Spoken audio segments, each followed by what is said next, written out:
Rarely, if ever, does the sight of a chess game make me feel physical anger inside my body and make me want to throw my phone at the person who played it. But here we are at Jesus 100,000's game, who he sent me in my Discord. Link in the description if you want to send your games in. And we're just going to be looking over it because I took a brief glance and it disturbed my day and kind of ruined my night a little bit. But anyways, here we go. Starting off fairly normal with the King's Pawn opening and the French defense kind of situation here. Now, I used to play this all the time, so I wouldn't say I'm a pro, but I'm kind of experienced with this. We take, then we get the bishop check. Now, since we are below 500, both players are below 500, checks are kind of usual just to throw in for no apparent reason whatsoever. But let's see how he defends it. Amazing move right here. You could also block with your knight, your bishop, kind of anything. But yeah, we're just in the opening, so it's not too bad. Attacking the bishop, good attacking move. And then there's this move. Technically, this isn't like optimal because after queen check, you kind of can't really defend this pawn here. But not terrible. Like at this level, it's okay. We're still attacking, which, is always good to see. Then white makes ways for the bishop so it doesn't get trapped. Already high level thinking 2 steps ahead. So yeah, he tries to trap the bishop, it just goes back. And now we have a kind of solid position. You can just kind of develop your pieces and then castle, and you should be good. Instead, black chooses to continue attacking the queen side even though there's nothing over there.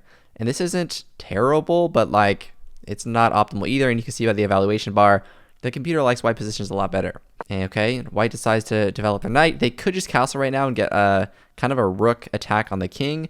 That's an open e file, which is kind of dangerous for the black pieces, especially because their king is way out of the open. But instead, they develop a knight. Not terrible, but like I feel like black's going to attack it immediately, and they do. Here we go, take.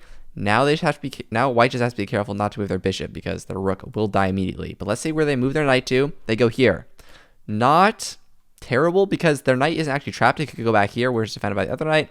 But they just have to make sure that it can always escape to this square or else it will become trapped. But okay, black goes ahead and is just developing, preparing to castle. Very thoughtful. Here we go. Okay, they're about to castle. And black can castle, but also this knight is not trapped. Actually, after this move here, this knight is already trapped because queen can't go there, actually. Rook has to go here to trap the knight. And now this knight has nowhere to go. It can't go here, it can't go here, can't go here, can't go here, can't go here. It, in fact, is trapped. But black doesn't necessarily see that. They instead just, develop, as one would do in the opening, and then they castle. So very calm. This knight is still trapped, by the way. Black can literally go here or here anytime they wish to, and they will just be winning that knight. But white proceeds to move their bishop back. Now, the thought process behind this kind of baffles me because this bishop doesn't need to move, and the only thought process behind this would be to open up your rook.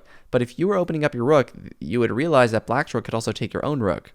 So this kind of confounds me a little bit. I don't know the thought process behind this move. Maybe they spent 20 seconds on that too. Not what I would say is optimal. So black literally has a free rook here, which they can take, and they'll just be winning the game immediately. But instead, they choose to go bishop g4. Now, I think their thought process is when you see a winning move that wins the game immediately, look for a better move, which is not in fact better, but maybe that's their thought process. Because after this move, the knight can obviously just take here, but the queen is in danger. So black has a nice little double attack here, which actually isn't a double attack, but whatever. White decides to sacrifice their queen for the greater good, and it's not terrible since they're only down like 1 point of material now, allegedly, but they also have a bunch of these hanging pieces, hanging rook, hanging knight, hanging pawn, hanging bishop. Not what we want to see in your chess games. Anyways, black actually finally realizes this knight is trapped. And yeah, it still is trapped. It can actually go here, but then it would be kind of trapping their own rook. So, maybe this is what black wants. Knight comes down here, attacking, getting this nice little fork. The only thing is this knight is actually just free because we can just take here. And I'm pretty sure you could just take with this knight also. So it can be taken 2 different ways. Not the type of fork you want to look for because this knight is very vulnerable right now. Anyways, black decides to take this knight, giving up their rook. Boom. And now black has to be a little bit careful of this attack here because this knight is the only thing stopping this rook from attacking the king. So let's see how that turns out. They take with the bishop. Okay, bishop takes here. And now this knight moves out of the way. Now here's the thing. If this bishop can go here, and attack this bishop, it will be double attacked, and that in fact will be checkmate for the king. So black just has to be careful of that. As long as they keep this in mind, they'll be totally fine. Right now, they're totally okay because the knight protects it. So yeah, white's going to move their bishop back out of the attack of the black knight. And then this is going to come here. Now, obviously, this rook is just going to move. Boom.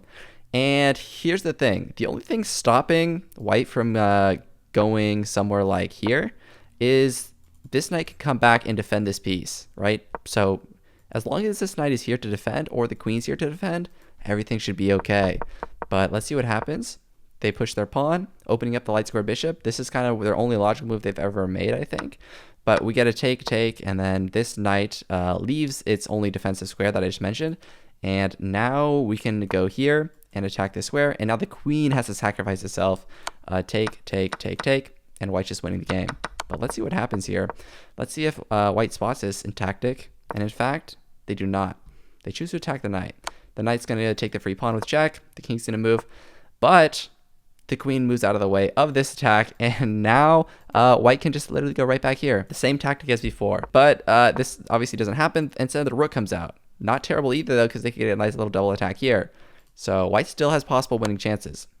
Now black's going to throw every single check they have at this white king, and the white king's doing everything he can to stay alive here. And then the black pieces do a move that's not a check, which throws the game again, because, yeah, we could just take here, and after this, it's mate in one. And there we go. The only way for black to avoid that is if the white rook takes here and they go this move. But that's like, especially like below, I don't know, 1500. No one's ever going to do that. Then we get this, and it's white's just winning anyways. But yeah, instead, white chooses to go here.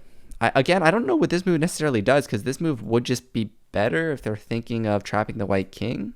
Interesting theories. Then we get here, and now it says actually the position is completely equal, because I guess the white king could hide away here, and they have a lot of material. So in fact, they do not do that, and now black is back to winning because they have this attack, and this bishop's on the wrong square. It needs to be here, or here even, because then white can just sacrifice their rook. But then the white rook comes down here, and he blunders mate in 3. You just go here. White king has to move, and then you get checkmate. Now the black player is going to do the best job they can to find this. They start with capturing the bishop, which is the right move. King moves, and then they check with the queen. Now, when you're trying to checkmate someone, you want to bring in kind of all your pieces typically, so that you can have more squares to cover. So this just would be the optimal move. But instead, they bring in their queen here, and the king gets a little escape square here, and they just throw every single check again that they have in their arsenal. And they're going to keep on doing this until they find a winning move here, or winning material at least, and they take the rook. So now black should have a comfortable win here. They take this piece, and now it's literally impossible for them to lose.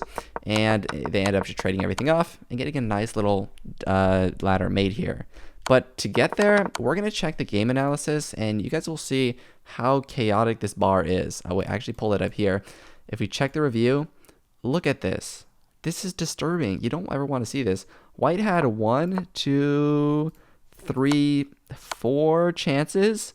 4 blunders that black made that completely threw the game away and allowed them to take the victory royale. But anyways, send your guys' games into the Discord if you want to, and I'll see you guys in the next video.